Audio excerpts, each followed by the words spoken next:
Assalamu alaikum. Hello viewers. You are welcome to my YouTube channel English in Short program. এক বনে এক সিংহের খুব বয়স হয়ে গিয়েছিল। এত বয়স হয়ে গিয়েছে যে সে চলাফেরা করতে পারে না, চোখে দেখতে পায় না। চলাফেরা করতে না পারার কারণে তার খাবার সমস্যা হয়ে গেল। তাই সে মনে মনে একটি ফন্দি আঁটল। সে এক গাধাকে ডাকলো। গাধাকে ডেকে বলল যে তুই এই আমার রাজ্যের মধ্যে প্রচার করে দিবি যে আমি খুব অসুস্থ, আমাকে যেন আমার প্রজারা অর্থাৎ পশুরা দেখতে আসে।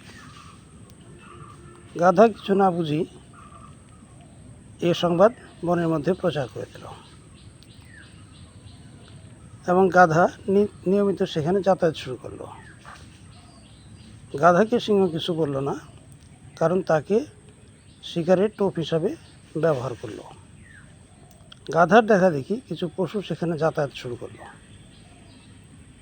যাতায়াত শুরু করাতে সিংহের সুবিধা হলো।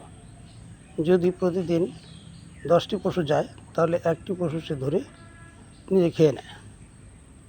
এইভাবে পশুরা যাতায়াত শুরু করলো। এক শৃগালের মনে সন্দেহ হলো যে সিংহ এত ভদ্র হয়ে গেল, সে কাউকে খায় না, সবাই চলে আসে। শৃগাল একদিন সিংহের এই গুহা থেকে একটু দূরে অবস্থান করলো। তখন সে দেখতে পেল যে 10টি পশু গেছে। তার মধ্যে ফিরে আসার সময় একটি পশু ফিরে আসছে, 9টি পশু ফিরে আসছে, আর একটি পশু ফিরে আসে নাই। তখন শৃগালের মনে সন্দেহ হলো। শৃগাল পরের দিন সিংহের সেই গুহার নিকটে গেল এবং নিরাপদ দূরত্বে অবস্থান করলো। দূরত্বে অবস্থান করে সিংহকে জিজ্ঞেস করলো, মহারাজ কেমন আছেন? সিংহ উত্তর দিল, আছি রে, তুই শিয়াল ভাই এসেছিস, তুই আয়। কতদিন তোকে দেখি নাই। তোর কথা শুনলে আমার মনে খুব ভালো লাগে, আমার কান শীতল হয়। শৃগাল খুব চালাক। সে বলল, মহারাজ, আমি যেখানে আছি এখান থেকে আপনার সঙ্গে কথা বলতে চাই। এর বেশি দূর আপনার সঙ্গে দেখা করতে যেতে পারবো না, কারণ আমি দেখেছি কালকে যে পশুরা এসেছে সবগুলো পশু ফিরে যায়নি। আমি গেল ফিরে আসবো কিনা আমি জানি না।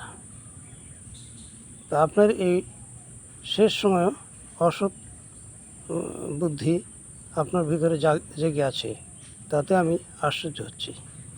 অসৎ বুদ্ধি, ডিসঅনেস্ট ইন্টেলিজেন্স। আজ এই পর্যন্তই, আবার দেখা হবে নতুন ভিডিও নিয়ে। Thank you all. আল্লাহ হাফেজ।